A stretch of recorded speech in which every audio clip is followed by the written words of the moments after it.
So fight one, I had Triple G winning the fight by 4 points. Of the 36 minutes that they battled at the T-Mobile Arena, I thought that Gennady won about 20 of them. He threw more punches. He landed more punches. In fact, he landed more punches in 10 of the 12 rounds. He was the guy coming forward. He was the guy making the fight. Triple G won the first fight.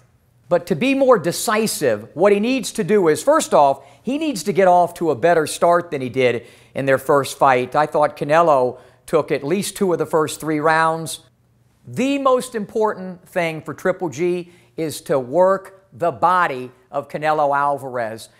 Gennady used to be one of the most prolific body punchers in the sport, and he's kind of abandoned that even the last few years, as a matter of fact. So he really needs to go to the body. He needs to do it early and often, and what that'll do is a number of positive things for Triple G. Number one, going to the body will set up the headshots. There were too many headshots that were thrown and missed. They weren't set up by anything. The body attack will slow Canelo Alvarez down. He started to have the mouth open and start to fatigue in round number 6.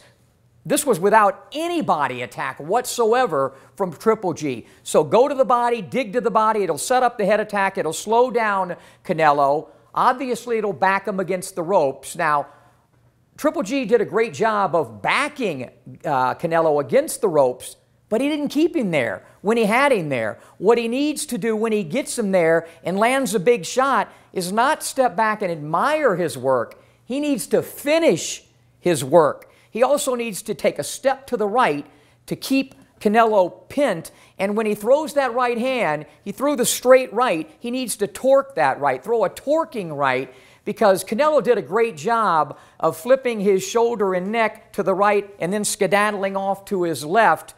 And by throwing that torquing shot, that'll be much more effective once he has Canelo on the ropes. But the most important thing, above and beyond all of that and the X's and O's, Triple G needs to show less than 0 respect for Canelo Alvarez. In fact, he needs to show him contempt on September 15th. Look, I had Triple G winning the first fight, but I got to tell you something. Canelo Alvarez, at times, fought brilliantly in their first fight. Just wasn't enough of it. First off, what Canelo Alvarez needs to do is his landscape needs to be the center of the ring. By doing that, he'll be able to use his boxing skills. It'll help with his youth and athleticism and speed. He's certainly the faster of these two and the younger and a better combination puncher. He needs the fight to be in the center of the ring.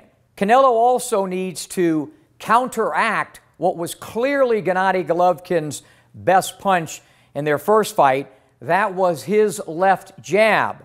Well, what Canelo needs to do is you don't hook with a hooker, but you jab with a jabber. He needs to establish his own left jab during the fight, and that, in many ways, could counteract Triple G's tremendous jab, which right now is the most prolific jab in all of boxing. But mainly what he has to do is what I alluded to earlier. He's got to be busier.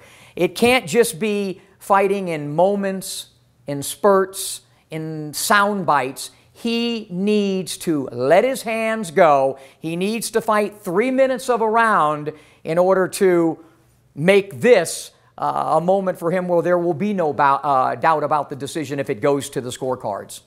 So much has happened since their first fight a year ago. Obviously, the clenbuterol. Canelo testing positive. He blames it on the meet in Mexico. But clearly, Canelo's reputation is on the line. Boxing fans, his own fans, wonder, is he a cheat? And that's all external stuff.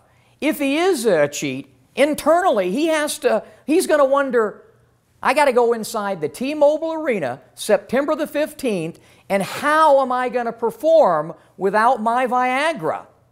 When you talk about the age of these two guys, it seems as though all that, the edge goes to Canelo Alvarez. He's 8 years the junior of Gennady Golovkin. But, you know, we should point out that Canelo Alvarez actually turned pro in 2005. That's a year before Gennady did. He's had 13 more pro fights than Triple G, 180 more rounds than Triple G.